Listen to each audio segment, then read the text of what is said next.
आलोट विधानसभा में चुनाव को लेकर आज भारतीय जनता पार्टी सहित अन्य दलों ने अपने नामांकन फॉर्म नामांकन रैली के साथ जमा किए। भारतीय जनता पार्टी की नामांकन रैली आलोट नगर के बड़ौद नाके से प्रारंभ हुई। नामांकन रैली में ढोल धमाकों के साथ कार्यकर्ता भारतीय जनता पार्टी जिंदाबाद के नारे लगाते हुए दिखाई दिए।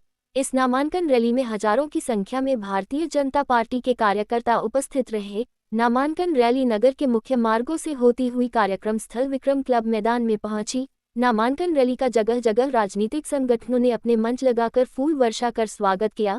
नामांकन रैली में भाजपा प्रत्याशी प्रोफेसर चिंतामणि मालवीय सभी का अभिवादन स्वीकार करते हुए रैली में कार्यकर्ताओं के बीच चल रहे थे। नामांकन रैली में भाजपा प्रत्याशी के समर्थन में गुजरात के अक्षत जी पटेल विधायक, कविता पाटीदार राज्यसभा सदस्य, देवास स्टेट के महाराज विक्रम राव पवार भी पहुंचे। भावों से बहती जिसमें रसधार नहीं, वो हृदय नहीं है पत्थर है जिसमें स्वदेश का प्यार नहीं। बोलिए भारत माता की।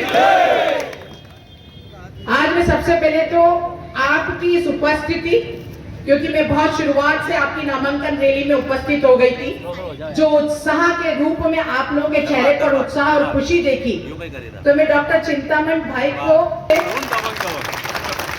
क्योंकि कहते हैं कि पूत के पग पालने में ही दिख जाते हैं, और आदरणीय चिंतामणि जी की रैली में जो ये उत्साह है, ये बता रहा है कि विजय का सेहरा चिंतामणि जी के सर पर सजेगा और आप लोग सजाएंगे। और अभी हमारे संचालन करने वाले भाई ने बताया था, देखिए ये भी सहयोग है। कांग्रेस के पास कुछ नहीं है, न विकास है, न योजना है, न बात है। हमारे पास विकास भी है, क्योंकि ये जो चुनाव का क्षेत्र होता है किसी रण से कम नहीं होता, ये रणभूमि है।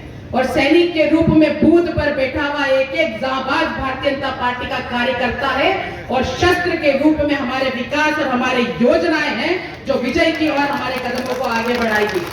और साथ ही सहयोग भी है।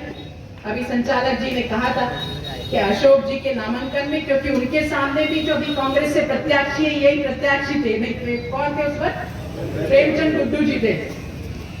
और उस वक्त मेरे पिताजी और आदरणीय विक्रम जी के पिताजी नामांकन दाखिल करवाने आए थे, और विजय भारतीय जनता पार्टी की हुई थी। तो सहयोग भी चिंतामणि जी का है, क्योंकि आज बेवला पाटीदार जी की बेटी के रूप में मैं और पवार जी के बेटे के रूप में आदरणीय विक्रम जी उपस्थित थे। तो हमारे पास सब कुछ है, सहयोग भी है, योजना भी है, विकास भी, अच्छी नीयत भी है, अच्छे नेता भी और अच्छा नेतृत्व भी है। क्योंकि हम जानते हैं कि इस देश में माननीय मोदी जी के नेतृत्व में भारत जिस तेजी के साथ, गति के साथ अपने कदम आगे बढ़ा रहा है, इतने 70 सालों से जो कांग्रेस ने राज किया, उनके ऊपर सिर्फ माननीय मोदी जी के 9 साल कई गुना भारी है। हमने विकास किया है, हमने योजना बनाई है। कांग्रेस ने ना विकास किया ना योजना बनाई, जबकि ऐसा होता था कांग्रेस के शासन काल में, जब इतनी ज्यादा महंगाई बढ़ जाती तो कांग्रेस के नेता बोलते कि गरीब 2 वक्त का खाना लग गया, इसलिए महंगाई बढ़ गई। अरे शर्म करो, आप नेतृत्व करने का अगर आपको काम दिया है तो आप इस देश की गरीबी को दूर करने का काम करने के लिए कोई योजना बनाओ।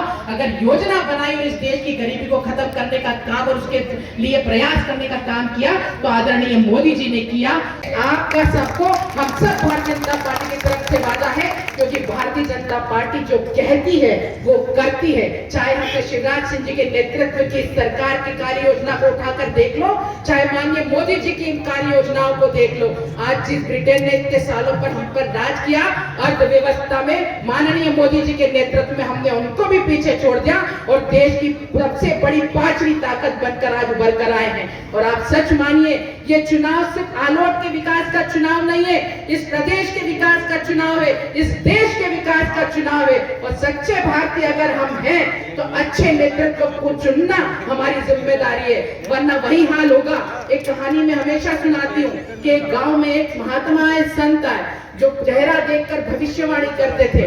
तो एक छोटा बच्चा बड़ा समझदार और जागरूक था, वो महाराज के पास पहुंचा कि मैं भी परीक्षा दूं, जरा महाराज जी सही कहते कि नहीं। वो अपनी मुट्ठी बंद करके महाराज जी के पास गया और उसने बोला कि बताइए महाराज जी, मेरी मुट्ठी में क्या है। महाराज जी ने अपने ज्ञान से गणित जोड़ से बताया कि उसमें पंछी का एक बच्चा है। पुनः बच्चे ने पूछा कि ये बताइए नर है या मादा। पुनः महाराज जी ने अपना गणित जोड़ लगाया और बोला कि ये मादा पंछी का बच्चा है। तीसरा प्रश्न उस बच्चे ने पूछा, बताइए महाराज जी ये जिंदा है या मरा हुआ। महाराज समझ गए, बच्चा समझदार है, अपने ही प्रश्न में मुझे उलझा रहा है। उसने महाराज जी ने सोचा, अगर मैंने कहा कि जिंदा है तो मुट्ठी को मसल देगा और पंछी के बच्चे को मार डालेगा, और अगर मैं कहूंगा ये मरा हुआ है तो वो मुट्ठी खोल देगा तो पंछी का बच्चा जीवित उड़ जाएगा।